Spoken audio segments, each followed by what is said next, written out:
Nimepewa dakika 10 za kutoa salamu za makamu wa rais na nitajitahidi kuzitumia vizuri. Mheshimiwa Rais, katika kutumia vizuri muda niliopewa, kwa heshima kubwa na kukaribisha kufanya kazi hii. Habari wa Tanzania. Nimeona na mimi nije kuteta kidogo neno moja kuhusiana na Dr. Emmanuel Nchimbi aliyekuwa makamu wa rais baada ya kutangaza kujiuzuru kama tulivyoweza kumsikiliza. Na bila shaka ukipanda ubaya utavuna ubaya. Mimi naona anastahili kujiudhuru.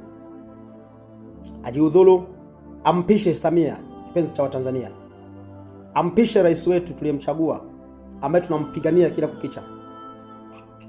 Maana na imani saa zingine aliyokuwa anayahitaji yeye kama yeye kutokana na kundi ovu liloko pembeni yake, sasa ameona yameshindikana. Na this is Tanzania.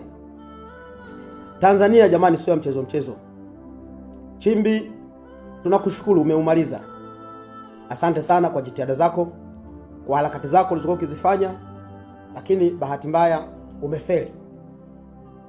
Sasa mimi tu nilihitaji kidogo nije kuzungumza na ninyi.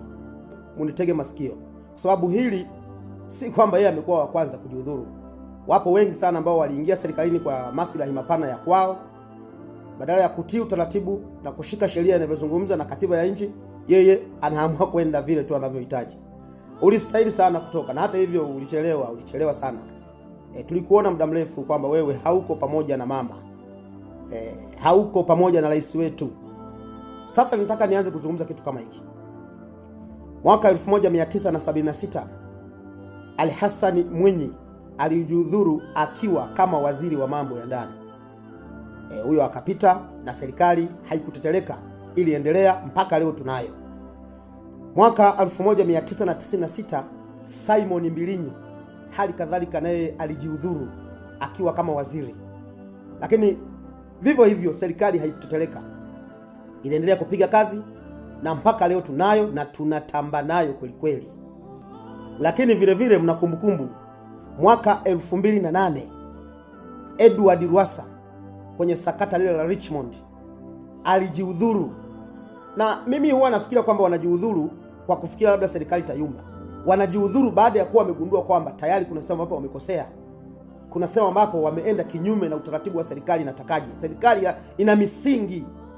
Wewe niangalie tu, sema unavyosema, lakini huu ndio ukweli nataka kukwambia.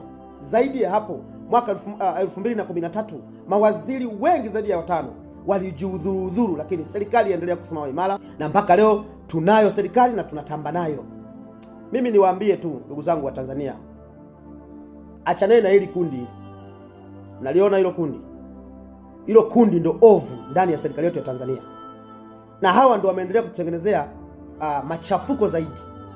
Kwa sababu kiongozi yoyote anapokuwa anaingia madarakani kwa sababu ya maslahi yake yeye kama yeye, kwa kuendekeza hili kundi, hawa watu hawa vidudu watu hawa, ni tatizo kubwa sana ndani ya serikali yetu.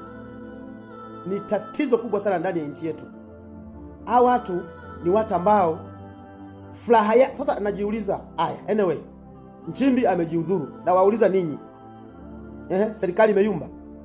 Ndani ya siku 18 rais wetu kipenzi Samia Suluhu Hassan Dakta atamteua mwingine ambaye anachukua azibe nafasi yake. Serikali itaendelea kupiga kazi. Ninyi zungumzeni kama leo ni kuendelea kuivuruga Tanzania, ili swala msahau. Serikali iko imara, mama anapiga kazi na anaendelea kupeperusha bendera ya Tanzania bila shida ya aina yoyote. Maana nawaona mnapokuwa mnajenga hoja, utafikiria Chadema ni mbingu ya namna gani, mimi siwaelewi.